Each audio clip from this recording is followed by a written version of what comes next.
Hello everybody, this is BA Factor, And Game Girl, here to bring you some planetary annihilation. we hope you enjoy our Art of War. We're going to show you some classifications we created to analyze in-game play, describing some of the different styles of play we've run across. Now, these are not widely accepted classes, but merely a tool we've created to quickly execute an internal decision tree for a particular style so we can handle multiple threats in-game. To some degree, certain styles can give you the estimated skill level of the player, but that is not a hard, fast rule. We've seen very good players who have turtled in Warlord or even Cicaded and have done quite well with it. There's even a few players that toggle between them all. The styles are more relevant in letting us know how to treat a neighboring player, who is a bigger threat to us at a specific point in time, or what build order to proceed with in order to handle the threat. Turtle style, construction starts from the center and builds outward. The easiest player to identify as he encloses himself by defense and oftentimes keeps a small footprint. These players tech fast and usually fall into two categories: the players that build up as much defense as possible and wait for someone to challenge them, or the players that protect their empire with an impenetrable shell and implement high-tech surgical strikes on adversaries around the world. Turtle players can affect gameplay more than many realize. Even a skilled player can lose much of their forces trying to take down a turtle player, leaving them weaker to deal with other threats and open to attacks on their home front. It is for this reason that many turtle players last a long time in the game. And Game Girl, that's very true. I have many times tried to take on a turtle player and just lost force after force after force, only to have another player in a free-for-all come in behind me and attack me when I have no army to deal with it. That's one of the challenges of dealing with a turtle player.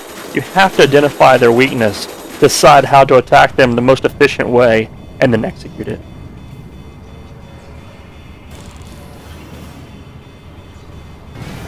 Everybody can be broken. But be sure, if you do decide to break them, that you have a plan to finish them off.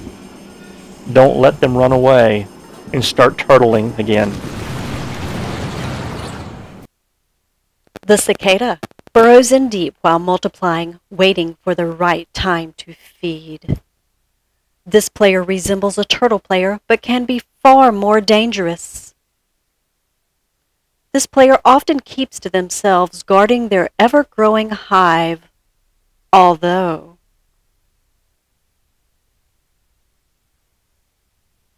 if the need for more territory arises, they will seek out and destroy. Many a good player is taken out by a cicada unexpectedly. They survive by seeming non-threatening, but appearances can be deceiving. Be wary of poking a cicada, as they will fearlessly protect their brood. And they definitely have. I have been taken out by cicadas more times than I can count. Look at that swarm. It looks like you could easily take them sometimes, and then all of a sudden they awaken. And it's just jaw-dropping what their force can do when put into motion. Just completely jaw-dropping. Annihilating everything in their path. Such destruction.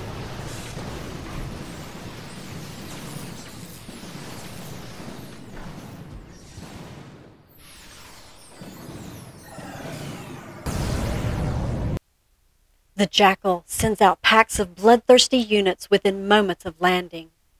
These very eager and aggressive players toss caution out the window and blindly search for anything to attack and eat.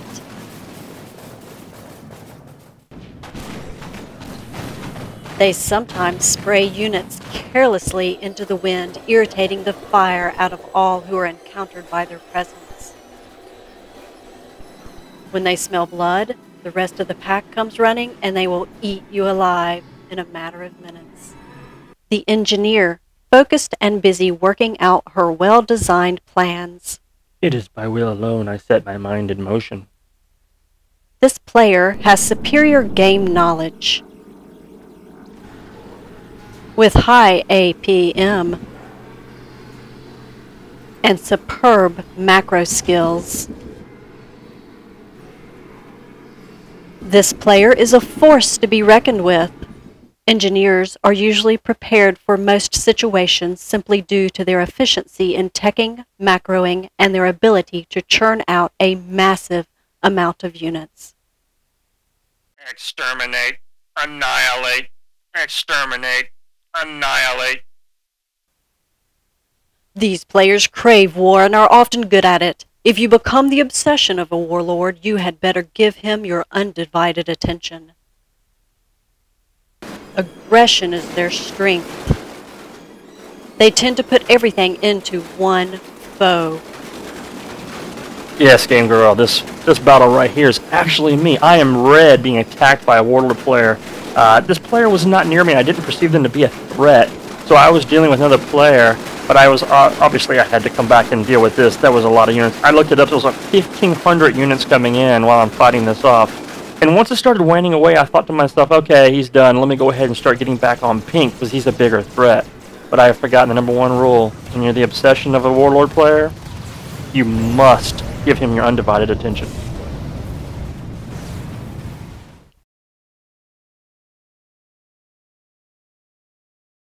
The strategist has high game knowledge, high micro skill, high macro skills, and excellent situation awareness, making him the player who is in for the long haul. Mission Bullseye is a go. Launching. Landing has been secured. Activate gate. Troops are ready to come in. Assault!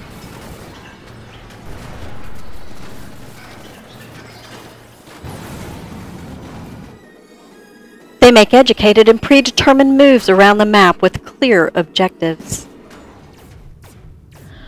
Each soldier knows his orders and executes them without question. There he is, boys! Get him! Get him! Get him!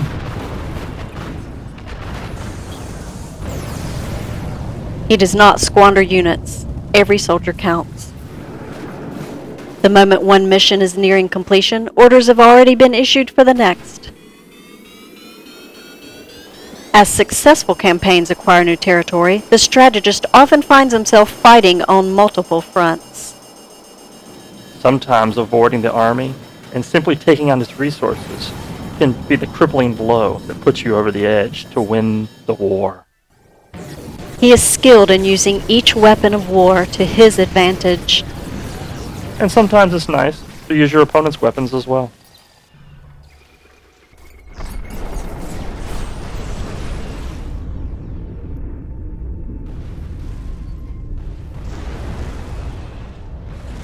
This is B8 Factor. And Game Girl, please leave us a comment. Signing out. Hope to see you in the lobby.